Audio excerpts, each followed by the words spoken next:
Hello, my friend. Welcome to your sleep story. My name is Stephen Dalton. I'm an Irish storyteller, and it's my great privilege to be the voice that you listen to as you go to sleep tonight. I was inspired to write tonight's sleep story after getting a new dog this year. You probably know about her. Her name is Frankie, and she came into mine and my wife's life and little Timmy's life quite unexpectedly. We were driving through a forest one day, and all of a sudden 6 little puppies ran out from the wood, and we found homes for 5 and kept Frankie. And I thought that it might be nice to write a story based on a dog arriving into a child's life.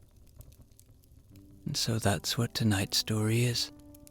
And as it's Christmas, it's set at Christmas time. I really hope you like it. Okay, let's do the relaxation session now, which will take a few minutes before tonight's sleep story. I'm going to count down from 10 to 1, and as I do, allow yourself to let go more and more. 10. Feel the support of the bed beneath you, or the floor, or whatever you lie upon tonight.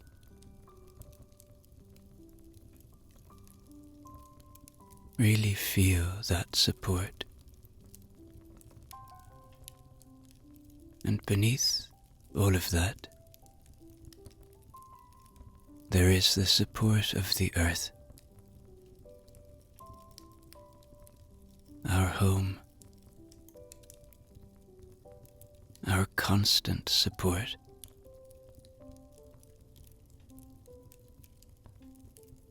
And notice that the more you become aware of that support, the more you can let go. The more you can sink into this moment. 9. You are safe. Know that tonight my voice is nothing but a friend,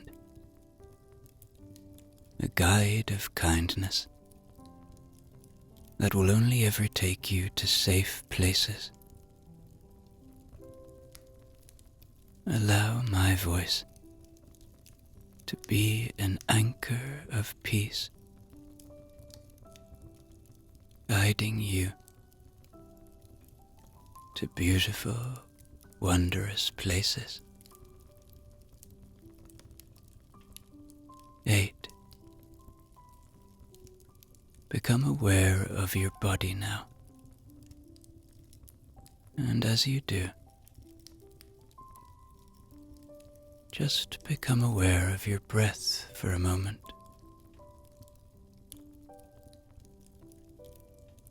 Perhaps take a deep breath in through your nose when you're ready.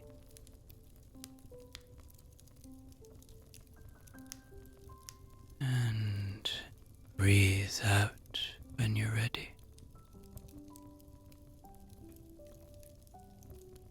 And maybe another deep breath. In.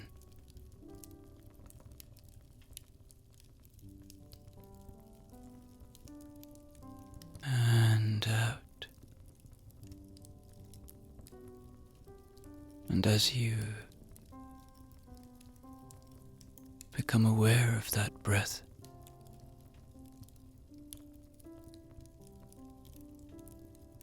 the breathing out, with each out breath, let go. A little more. Maybe move through your body. Check where you're holding tension or pain. Maybe it's in your feet, your lower legs, your thighs,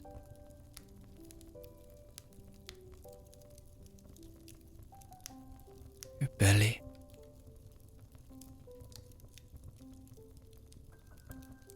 your chest, your back,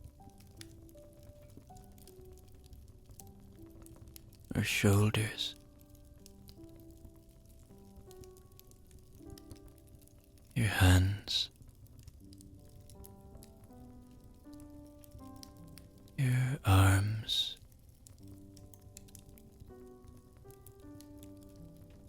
your neck,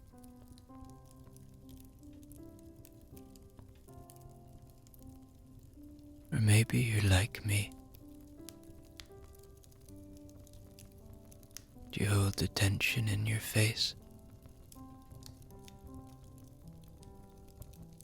Just let it all go now. 7. The day is done. Whatever has been, has been. Whatever will be, will be. Whatever thoughts you may be having, don't fight them. Just see them for what they are. Thoughts. A symptom of being human. And as they arrive, welcome them. And then just let them go. Watch them float away like leaves on a moonlit river, or clouds passing through a starlit sky.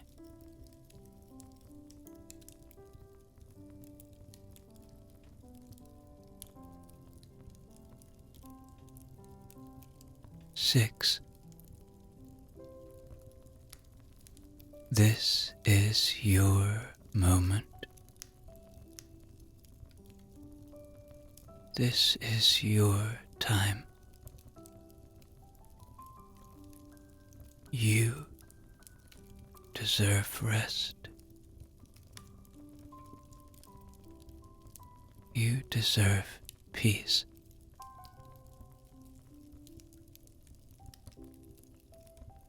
There is nowhere to be now.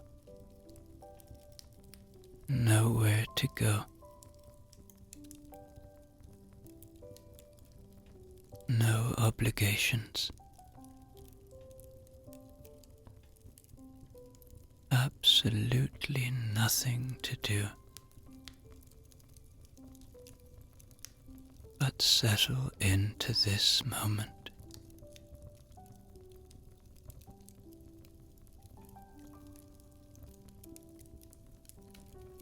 5.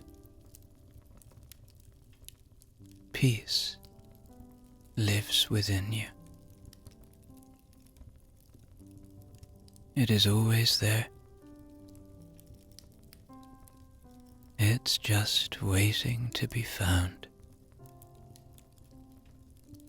waiting to be felt.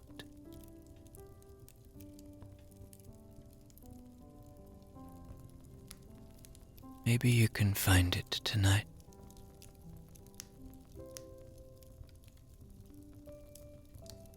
Maybe you can journey to that peace with your mind's eye now.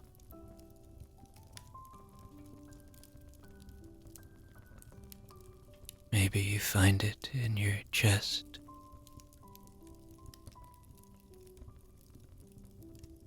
or in your head. Wherever you might find it, know that it's a constant friend. For perhaps feel a little gratitude now.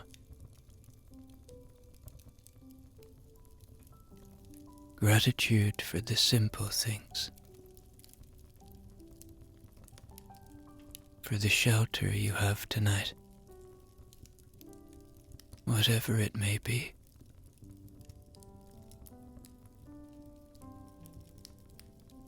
For the use of your body,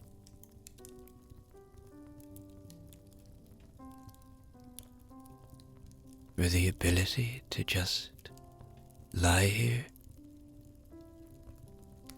and listen to a sleep story.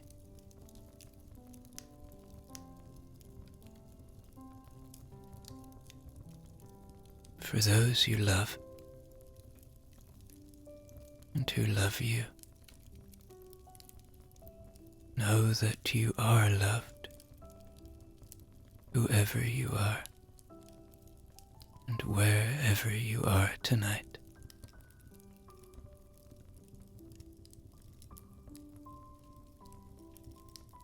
Three. Begin to engage with your imagination now. Begin to see a snow-covered garden and a cozy house sitting in the middle of it. Inside, a fire is lit, and a family is preparing for Christmas. There is joy in their hearts, and there is a feeling that this is going to be a Christmas like no other. Enjoy the fact that you are about to hear a beautiful story. 2. Check in with your body one more time now. Releasing anywhere that you're still holding on.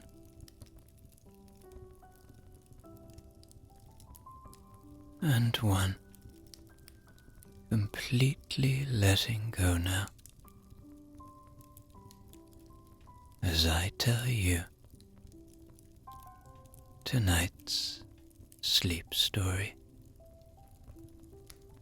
On the very last street of a snowy little town, the sort of street where chimneys puff like old men clearing their throats, there lived a child who believed the moon was absolutely, definitely alive.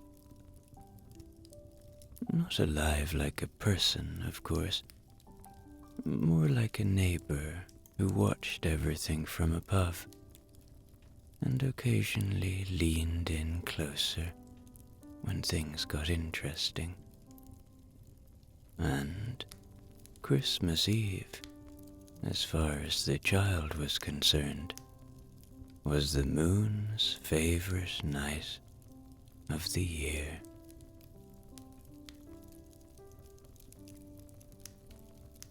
That evening, while the rest of the house rattled with wrapping paper, and someone burned the first batch of biscuits, The child slipped outside with boots 2 sizes too big. The sky was sharp and cold, and the moon sat right above the rooftops like a gigantic golden coin someone had tossed into the sky and forgotten about. The child stared up at it with the sort of seriousness only children can manage. "All right," the child muttered, squaring their shoulders. "I'm making a wish. But don't laugh." Because the moon struck the child as the type who might laugh, kindly, but still laugh. She shut her eyes tight, scrunched her nose, and made a wish so small it could fit inside a snowflake. A wish for a Christmas companion. 4 legs, tail, soft ears. A friend who would trot faithfully beside her on even the coldest mornings.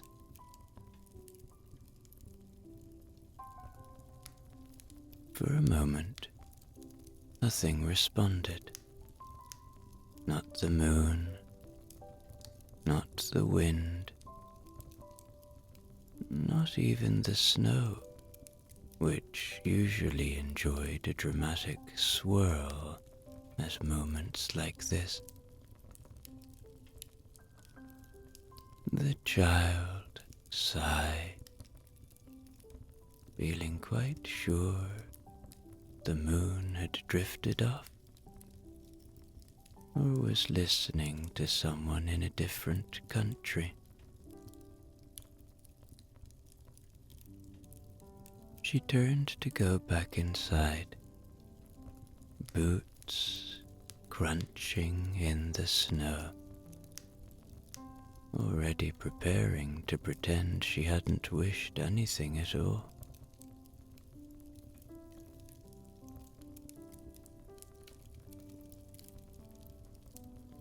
Then came a sound,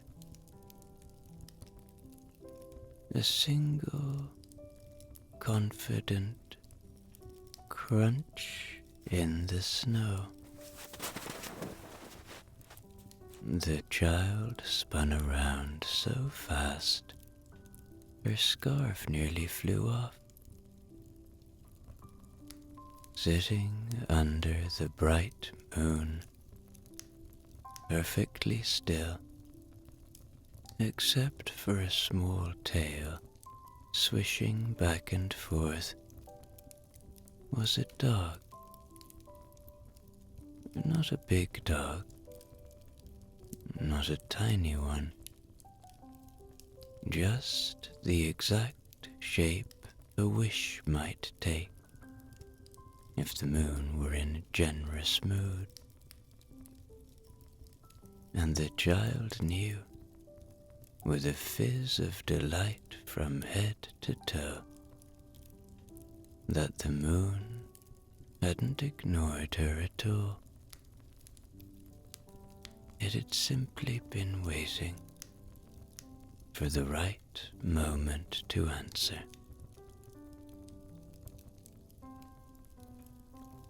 The child didn't move at first. She just stared at the dog, wondering if she should blink, or if blinking might make him vanish. The dog didn't seem in any rush to explain himself. He sat as though this snowy spot had always been his home, and she had simply arrived late. When she took one cautious step toward him, he tilted his head, as if assessing whether she might be the sort of human who knew how to scratch behind ears properly.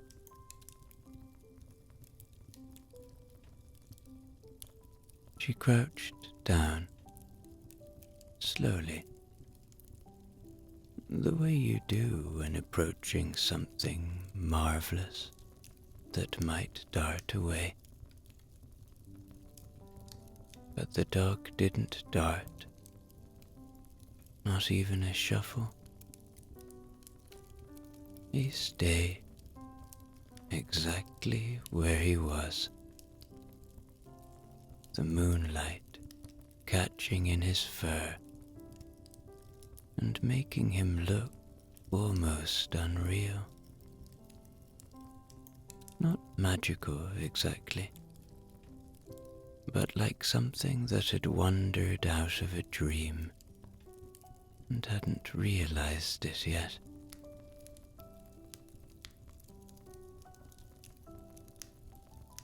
The child reached out a hand. The dog sniffed it with great seriousness, then gave a tiny sneeze of approval. The child felt her chest fizz with a mixture of joy and disbelief.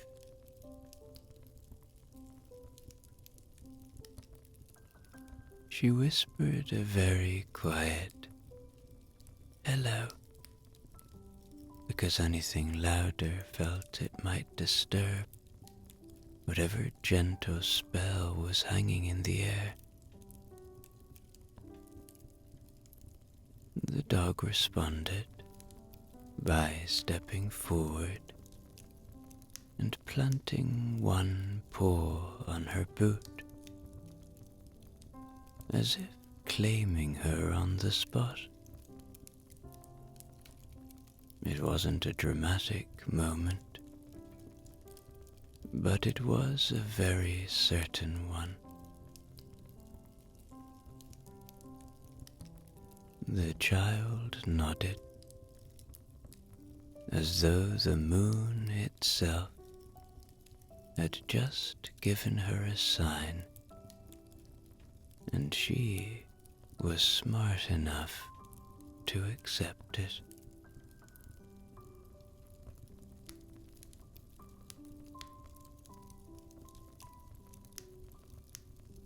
She glanced up at the moon, just in case.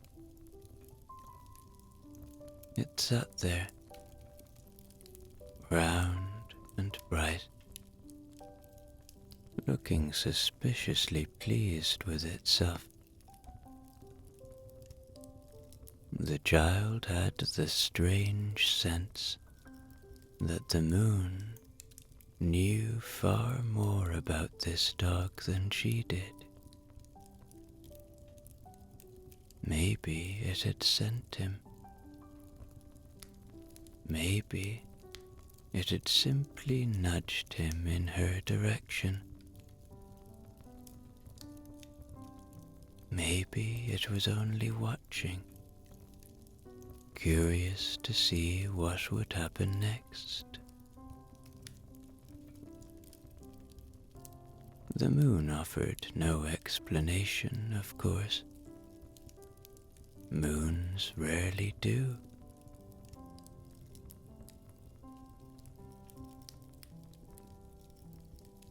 The cold finally reached her fingers,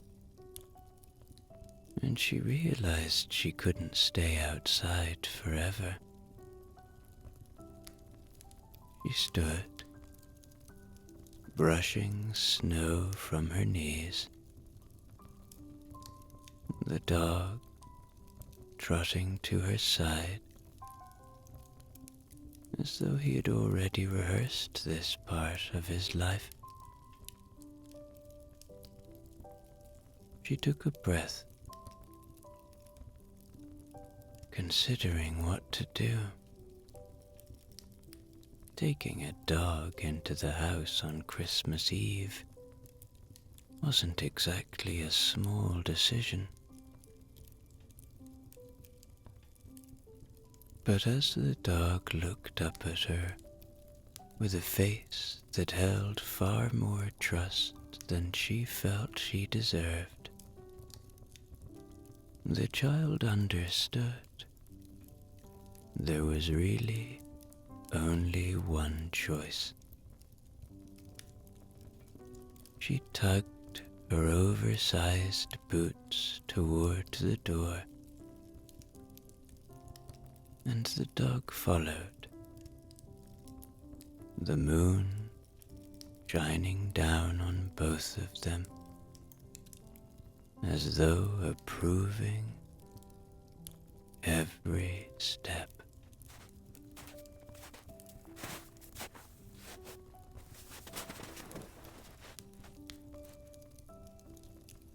The child eased open the back door, letting in a ribbon of cold air before slipping inside. The dog padded after her, paws silent on the floor. The house was glowing softly, with the fire flickering in the corner, and everything felt so cozy it almost hummed. It was the kind of Christmas Eve adults remember years later. Warm light, soft shadows, the faint scent of spice,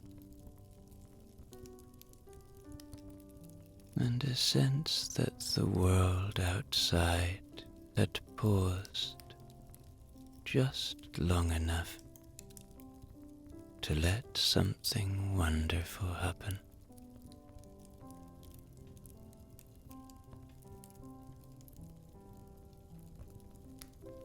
She glanced over her shoulder to make sure no one had seen the dog. The living room was busy with the usual last-minute fussing. Adults carrying plates, adults losing plates, adults arguing over where the plates had gone. Perfect. In all that muddle, no one noticed the child tiptoe past, with a dog trotting close to her heels, doing a surprisingly good job of pretending to be invisible.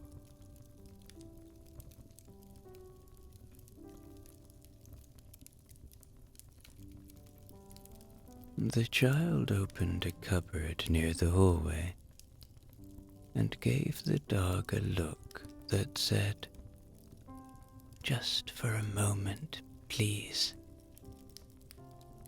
The dog stepped in without complaint.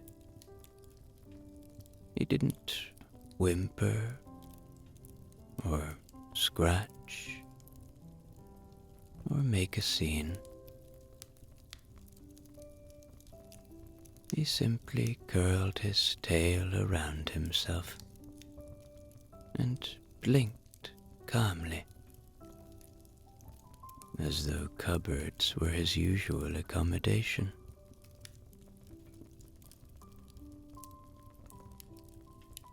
The child gently closed the door, leaving only the tiniest crack so he could breathe fresh air and feel less alone. Then she leaned her forehead against the wood and whispered, "I'll come back soon, I promise."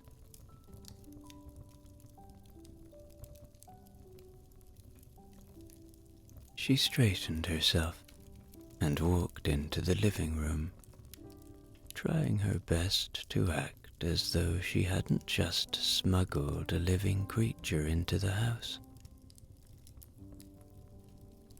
The adults barely looked up. Mum and Dad were too busy arguing about stockings and whether cinnamon belonged in everything or in absolutely nothing. The child sat quietly on the sofa, hands folded, heart beating like a small drum. She wasn't worried the dog would misbehave. She was more worried the dog might sneeze, or sigh, or decide he wanted a midnight stroll and give himself away.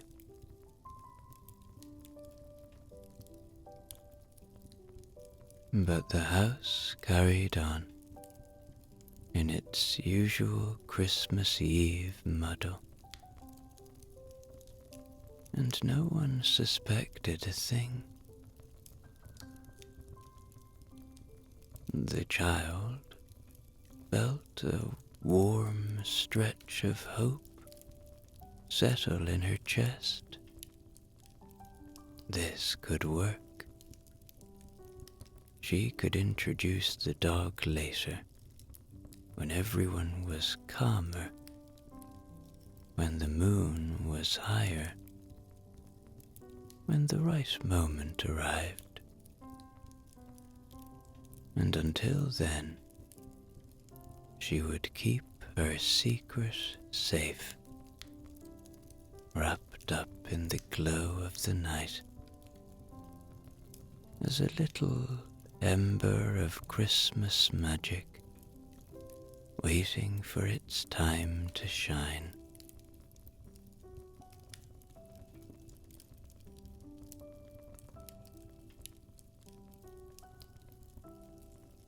As she sat on the sofa, pretending to watch the adults bustle about,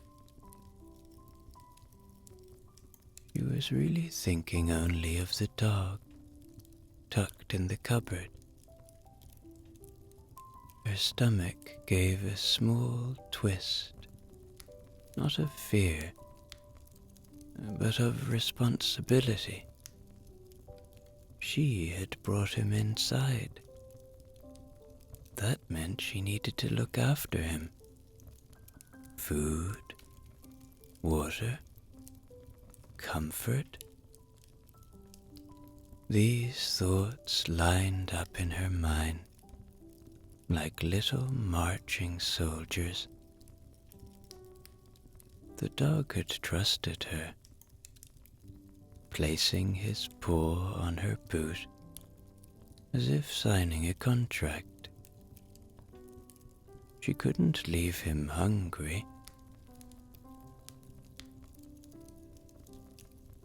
Mum wandered past first, humming one of those tuneless Christmas hums adults do when they're distracted.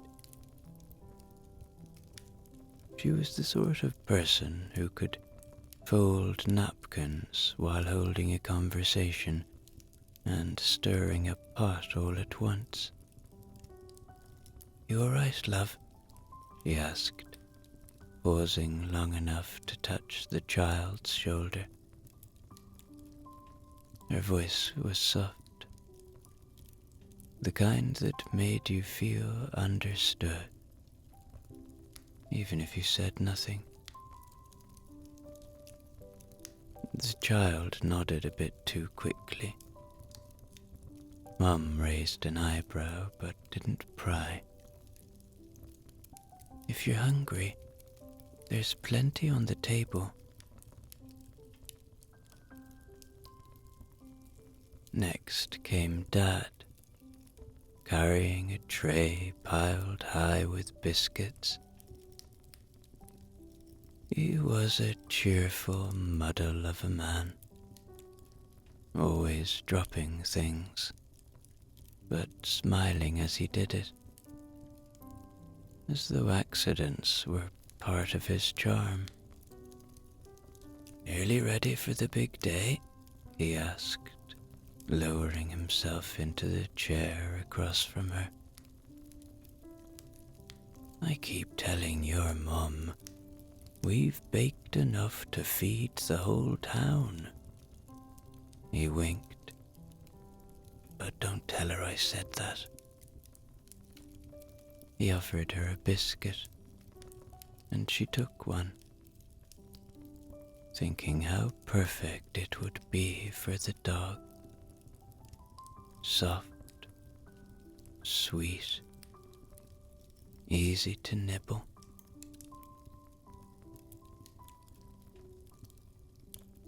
Her heart fluttered again. This was her moment. She slipped off the sofa, making up a small excuse about needing water, and padded toward the kitchen. The adults barely noticed. Christmas Eve had a way of keeping grown-ups busy with very serious debates about tablecloths and gravy. The child filled a little bowl with water, careful not to make a splash. She grabbed a few small pieces of leftover chicken from a plate, wrapped them in a napkin. Her hands trembled, not with fear, but with the excitement of doing something important. She tiptoed back toward the cupboard, each step measured and slow. The hallway was quiet. She knelt down, eased the cupboard door open just a sliver, and saw two bright eyes looking back at her, trusting and patient. The dog's tail thumped once against the floor. She smiled, sliding the food and water inside with the care of someone handling treasure.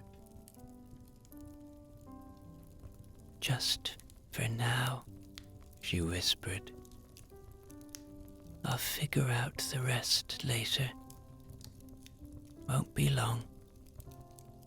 And the dog, as if he understood every word, lowered his head and began to eat,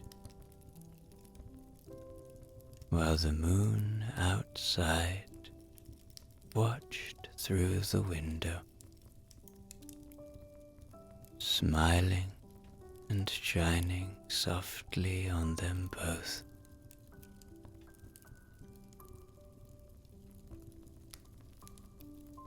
The child slipped back into the living room, brushing crumbs from her fingers and trying to look as unremarkable as possible. Mum was arranging cushions with the precision of someone preparing for royalty. Dad was poking at the Christmas tree lights, muttering under his breath, as though they had personally offended him. The room glowed in that perfect Christmas Eve way. Soft, warm, and just a little chaotic.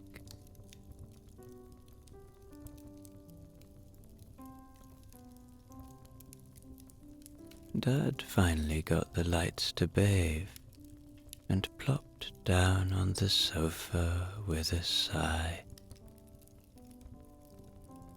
"I passed the neighbor earlier," he said, stretching his legs.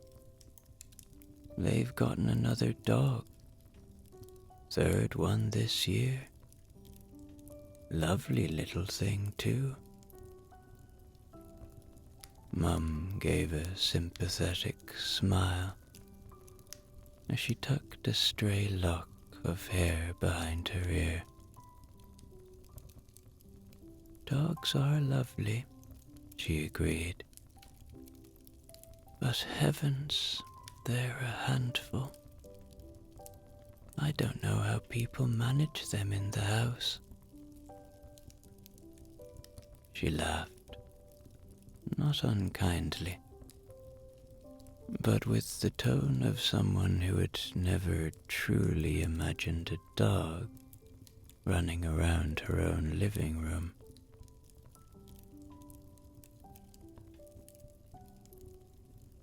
The child froze mid-step, her heart stuttering. She perched on the arm of a chair, trying not to visibly panic. Mum continued, "And remember when your cousin visited with that giant dog? Knocked over the lamp? Ate half the cake?" Dad snorted.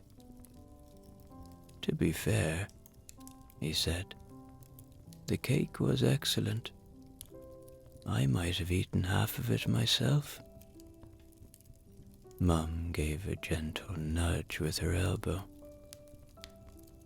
"Still, I don't know. I've never had a dog, but I'm just not sure it would be for me." The child swallowed. An obstacle. A large one. Mum wasn't stern. She was the best. But she'd never grown up with dogs. She didn't understand them. Not like the child did. Or even Dad. She glanced down the hallway, imagining the dog curled inside the cupboard,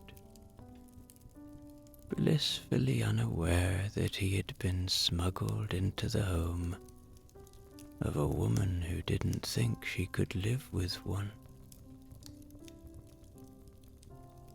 The child caught herself chewing on her thumbnail and lowered her hand quickly before anyone noticed. Dad leaned back, folding his arms behind his head. "Still," he said, more to himself than anyone else. There's nothing quite like seeing a child with a dog. Something good about it. Mum softened at that, her voice turning gentle. Oh, I know, I do. But it's a big responsibility. She looked over at the child with fond eyes. A very big one. The child nodded slowly, as if agreeing, even though she had a dog in the cupboard at that very moment, finishing the last piece of chicken. The challenge, she realized, wasn't just hiding him. It was convincing the adults that their cozy, perfect Christmas Eve had room for one more heart beating quietly in the hallway.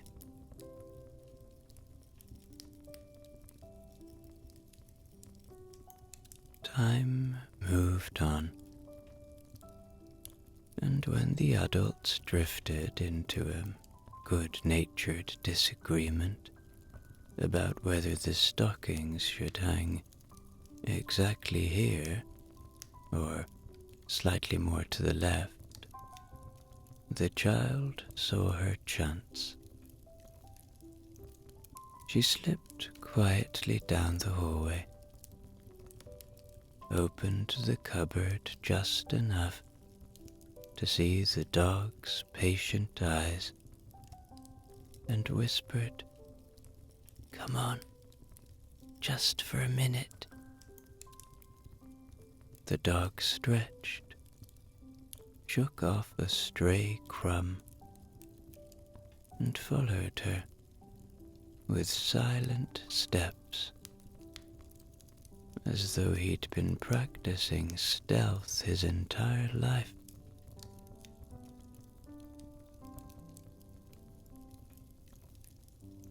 They stepped out into the night, closing the door softly behind them. The cold wrapped around them at once, but it wasn't unpleasant, more like a reminder that Christmas Eve should feel fresh and crisp.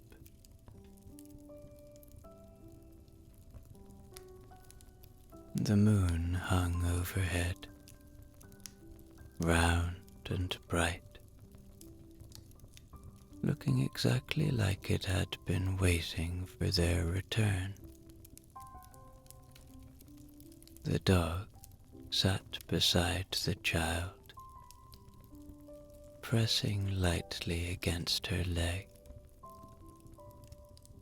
as if he too wanted to look up at the sky and see what might happen.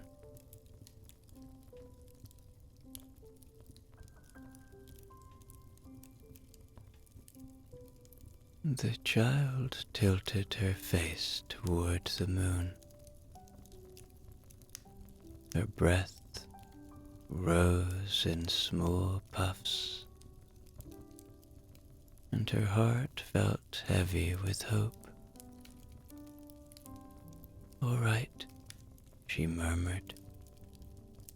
"I know I already asked for one thing, and thank you for that, really." The dog gave a soft, approving huff. "But I need something else now. It's Mum. She doesn't dislike dogs. She just doesn't know this one."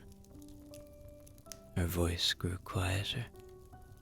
"Please, Help her see him the way I do. Not today, maybe. Just soon. The moon didn't blink or flash or sway.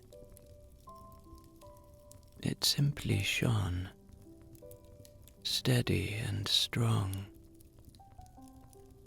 the way the moon always does when children make small wishes. But the child felt something, a gentle kind of reassurance. She placed her hand on the dog's back,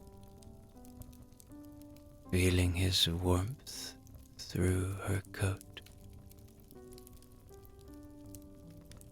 The dog leaned into her, with trust so complete it made her throat tighten.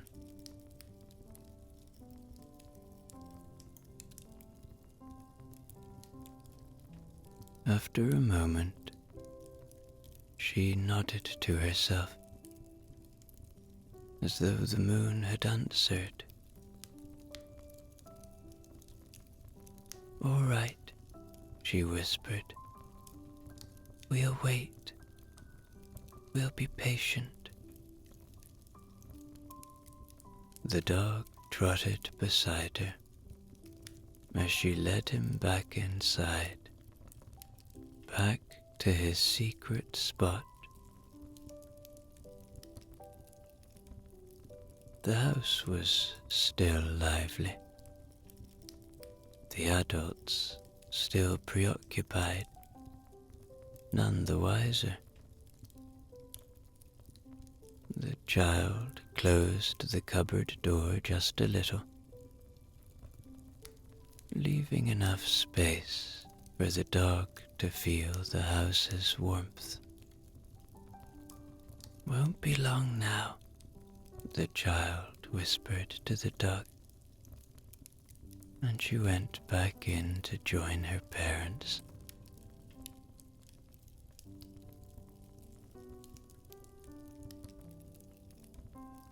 The child slipped back into the living room, cheeks pink from the cold and the secret she carried. Mum and Dad had finally settled with mugs of something warm, chatting about nothing in particular. The best kind of Christmas Eve talking. Dad was insisting he'd wrapped the presents neatly this year, while Mum was insisting she'd watched him do the exact opposite. Their teasing floated through the room like soft music, and the child felt a little burst of comfort, knowing the house was full of such kindness.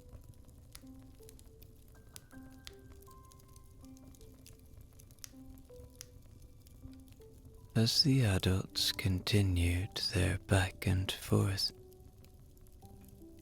the child found small chances to slip away. She'd wander into the kitchen under the excuse of grabbing another biscuit or checking the window for snow.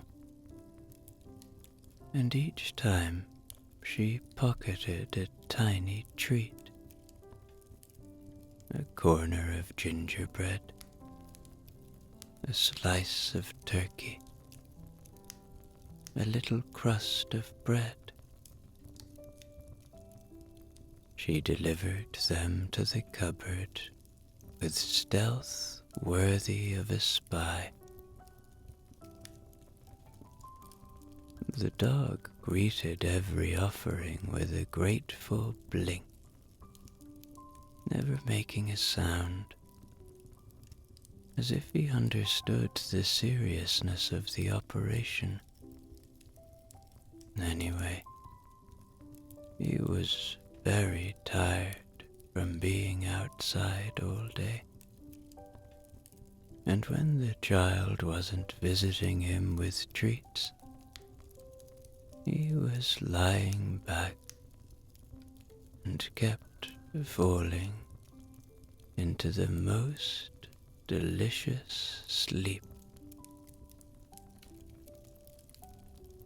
Between each secret trip, the child rejoined Mum and Dad, listening to their gentle chatter. Mum asked if she was excited for the morning.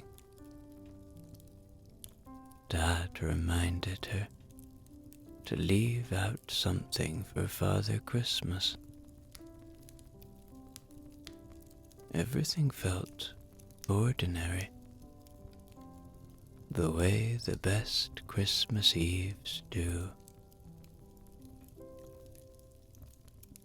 But underneath that ordinary warmth, the child felt the soft thrum of her secret. The dog, the moon,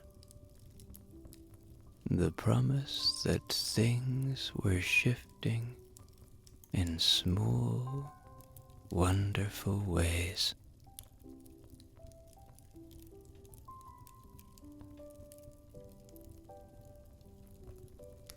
Eventually, the night grew late,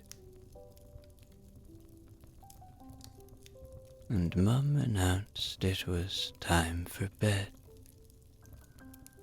"Big day tomorrow," she said, smoothing the child's hair with a loving hand. Dad ruffled her shoulder and added, "Sleep well, love. No peeking at presents before morning." The child hugged them both, a little tighter than usual, then made her way down the hallway with a heart full of excitement and nerves.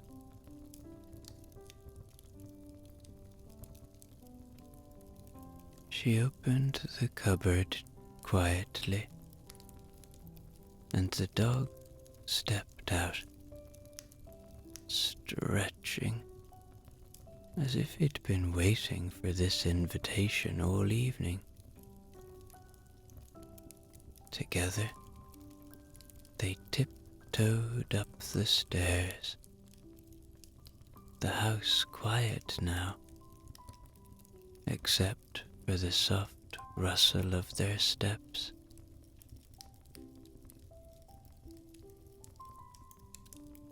The child led him into her room and closed the door behind them. She laid out a blanket beside her bed, and the dog curled into it with a sigh so content it warmed her from the inside out. She thought the dog might need even more warmth and to feel a little more cozy. So she put a little blanket on top of him as well. He gave her a knowing look, a look of connection, a look that every good dog gives to its master. These two were tied together now. There was no going back. The child climbed into bed, pulled the covers to her chin and whispered, "Tomorrow." The dog blinked at her, trusting completely. Christmas morning was waiting, and with it, the moment everything would change.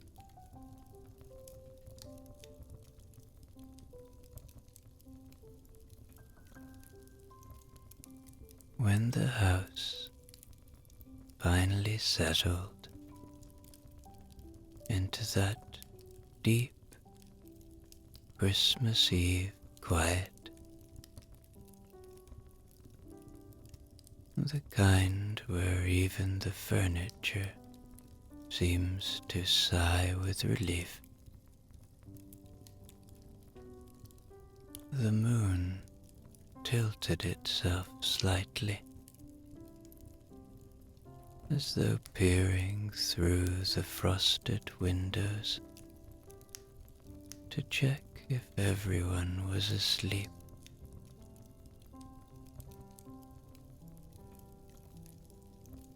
Upstairs, the child slept, curled around her blankets. The dog, a soft lump beside her bed. Down the hall, Mum and Dad were fast asleep too.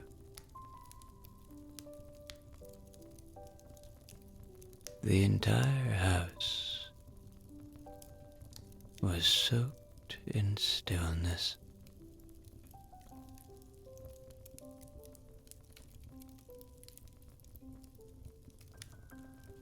The moon gave a small twitch, the sort of twitch only moons can get away with, and shone a little brighter. Just then, from far above the clouds, a faint jingle could be heard. A jingle that always sounded like someone shaking a pocket full of tiny spoons.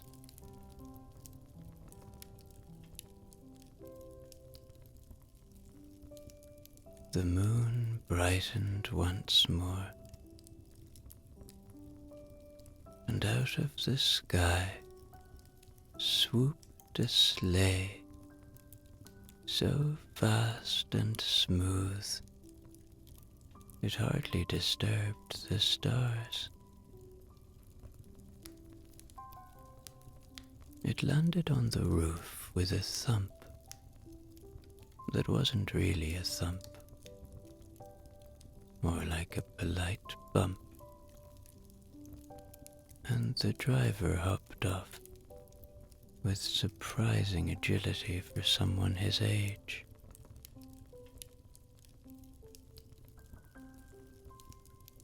Santa, for of course it was Santa, gave the moon a friendly nod. "You're early tonight," he said. The moon glowed in a way that suggested it had a piece of gossip. Santa paused, listening. "Oh," he said, "a child, a dog, and a mother who needs a nudge." He rubbed his beard thoughtfully. "I suppose that is my line of work." He tiptoed to the edge of the roof and peeked down the chimney. as though checking the depth of a swimming pool.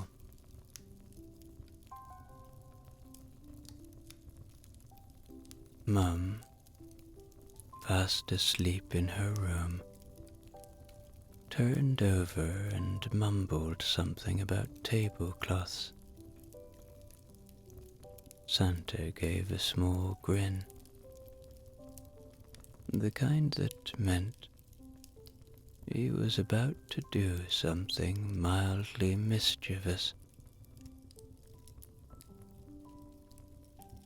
He reached into his coat and pulled out a sparkly pinch of something that looked suspiciously like crushed starlight.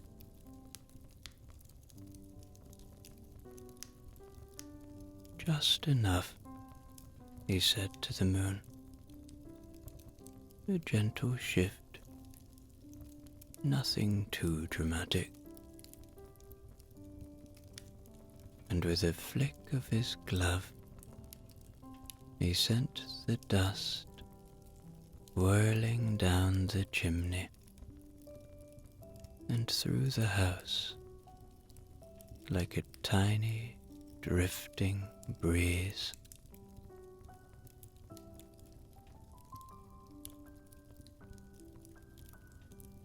It floated into Mum's room, settled softly on her hair, and tucked itself into her dreams.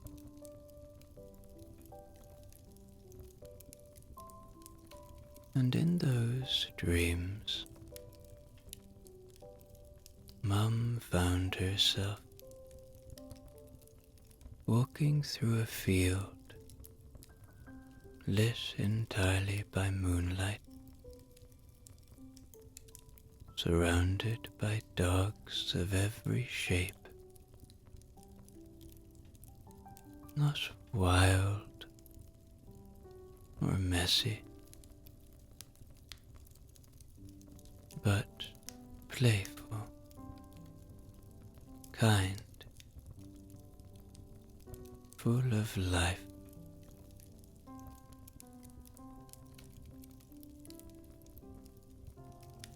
One nuzzled her hand. One leaned gently against her legs. Another rolled onto its back, as if offering her its whole heart. Mum laughed in her sleep, a warm, surprised little sound, as one dream dog placed a paw on her knee. And somewhere outside, the moon and Santa watched with quiet satisfaction, knowing the first tiny turn of the story had begun.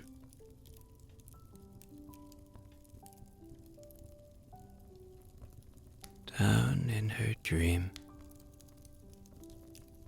Mum continued strolling through the moonlit field, looking younger and brighter than she had in years. The dogs trotted beside her like old friends,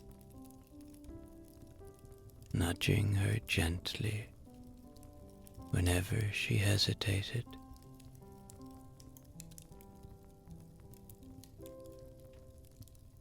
One particularly brave puppy leapt into her arms, and instead of gasping or fussing about fur on her jumper, Mum laughed proper, delighted laugh. The kind she hadn't made since she was a child herself.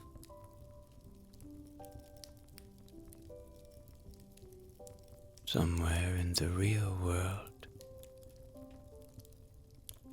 that laugh bubbled up in her sleep, startling Dad, who blinked groggily and muttered something about dancing teapots before rolling over again.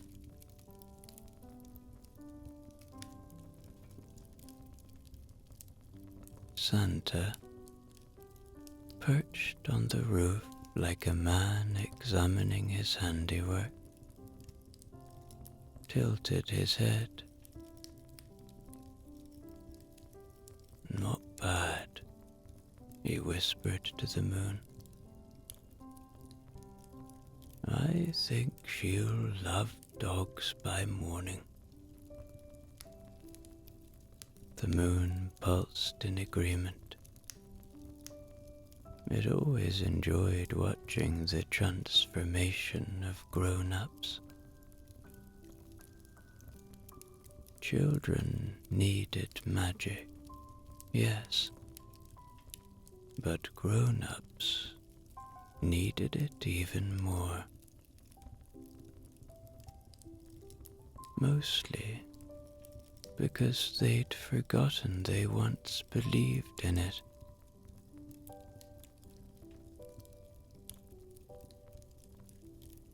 Santa flicked a last speck of starlight toward the chimney for good measure, sending a small shimmer of dream warmth drifting behind it.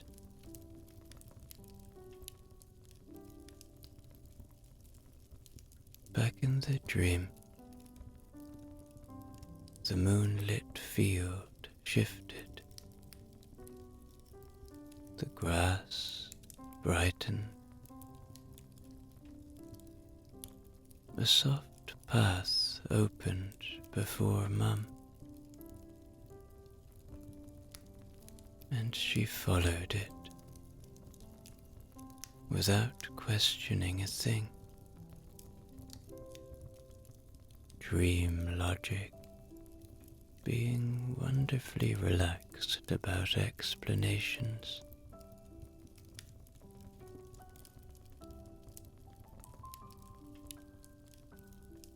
At the end of the path stood a small wooden gate.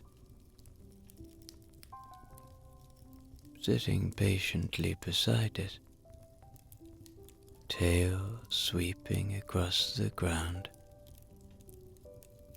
was a dog remarkably similar to the one in the child's cupboard.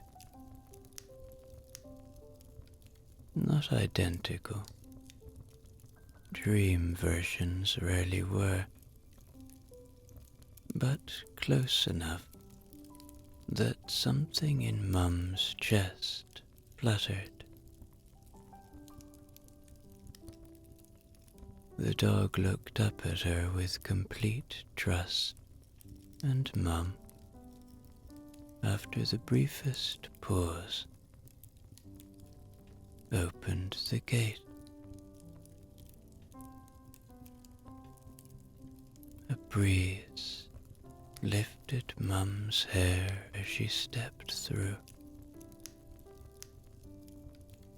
and all the dream dogs sat politely, as if waiting to see what she would do.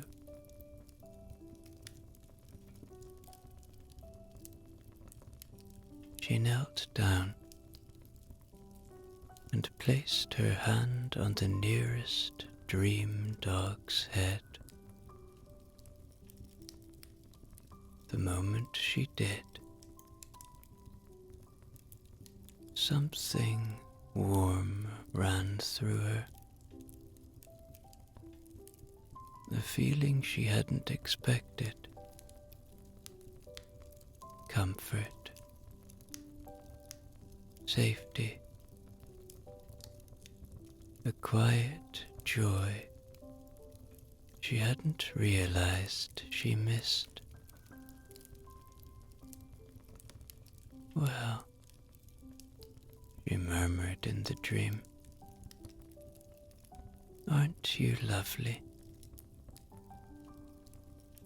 The dog leaned into her hand, as though he'd been waiting years for her to say it.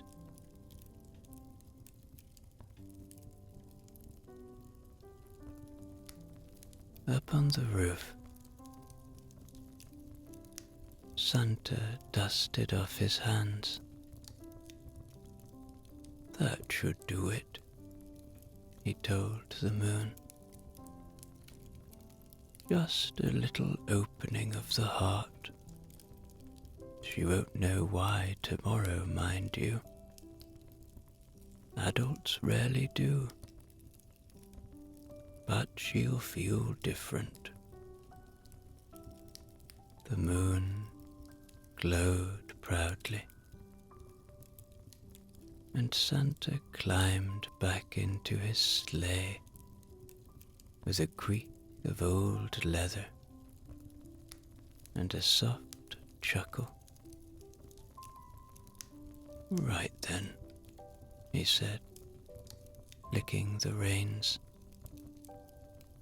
Lots more stops. Try not to dawdle. And with a burst of jingle and a swirl of snow, the sleigh rose into the night, leaving the house glowing faintly beneath the moon's watchful eye. Everyone inside drifting deeper into dreams that were already reshaping the morning to come.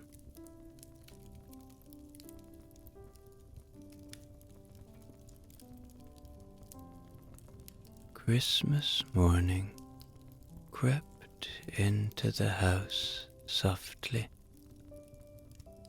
like a polite guest wiping its feet before entering. The child woke first, as children usually do on such days, with that fizzy feeling that starts in the toes and races upward. She blinked at the early light, then turned to find the dog, already awake, sitting up with impeccable posture, as though he'd been appointed official guardian of the morning. His tail tapped the floor once, a quiet drumbeat of excitement. He knew this was the day he'd get a family.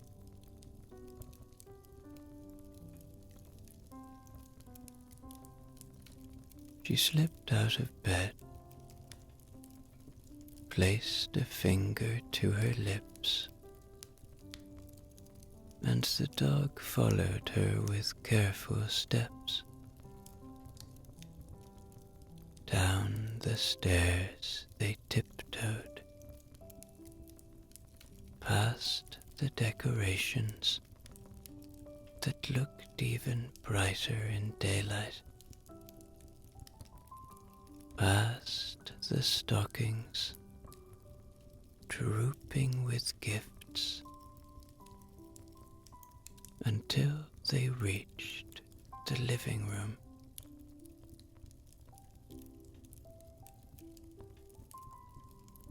The child paused at the doorway, heart thumping in her chest like a small bird. This was it. No more hiding. No more cupboards. The morning sun poured across the floor, as if inviting the dog to step into his place in the family.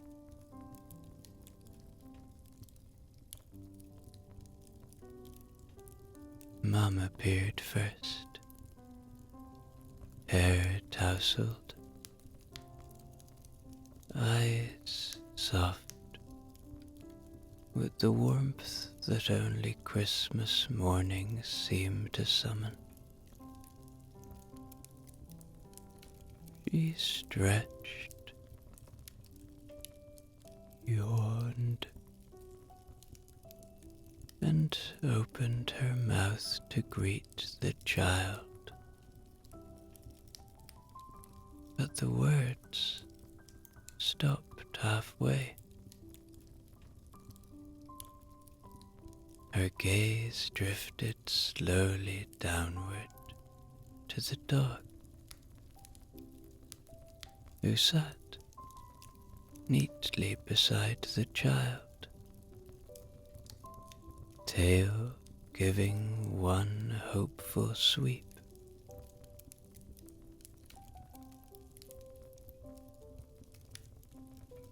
For a moment, Mum simply stood there, blinking, as if her dream from the night before had stepped out of sleep and into her living room.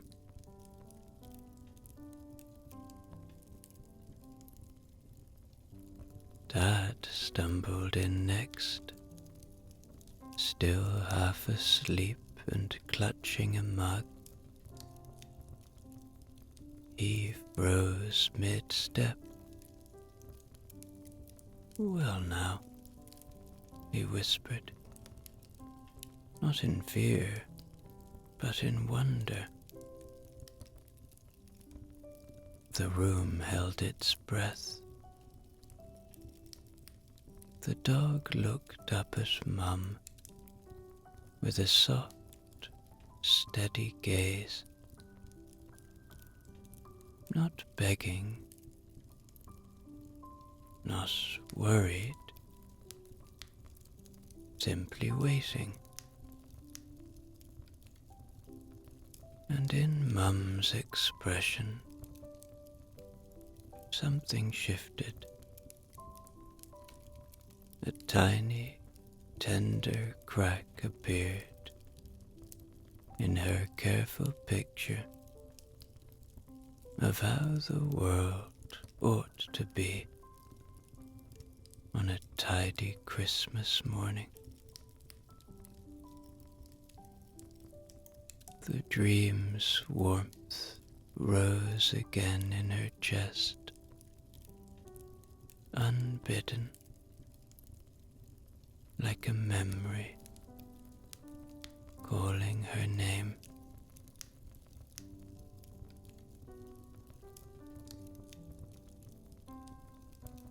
She knelt down, slowly, gently, and held out her hand. The dog stepped forward, touched his nose to her fingers, and then, with quiet confidence, leaned into her palm.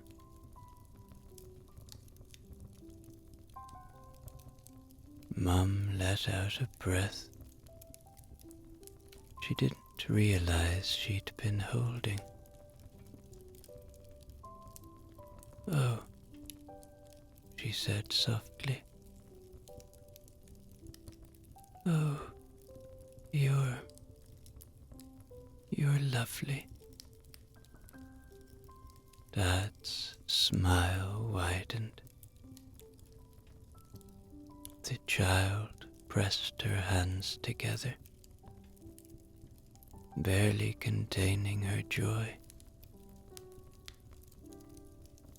And the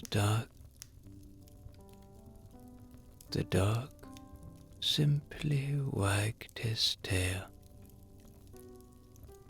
knowing the moment had been sealed. Christmas morning had opened its arms to him, and the house felt bigger, warmer, and more alive than it ever had before.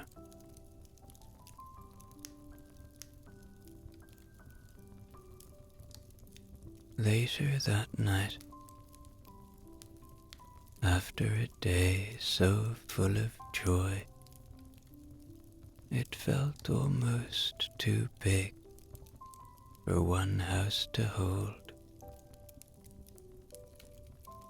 The child slipped out into the garden, with the dog trotting at her side.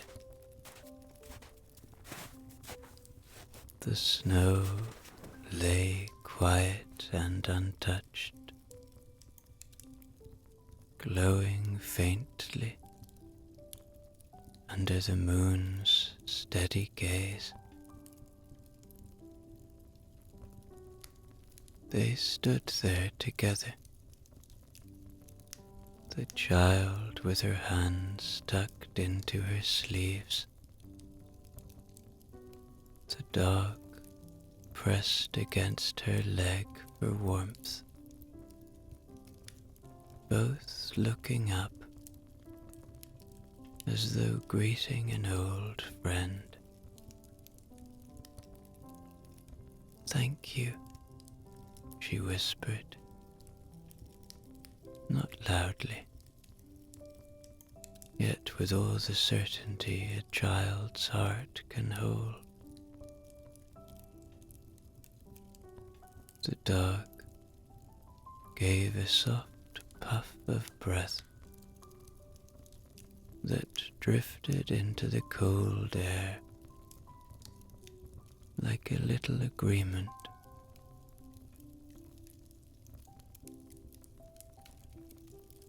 The moon shone back at them, calm and knowing, as if returning the nod. After a long, peaceful moment, the child turned and led the dog inside, where the fire waited with its warm, crackling glow, and the house felt more like home than ever before.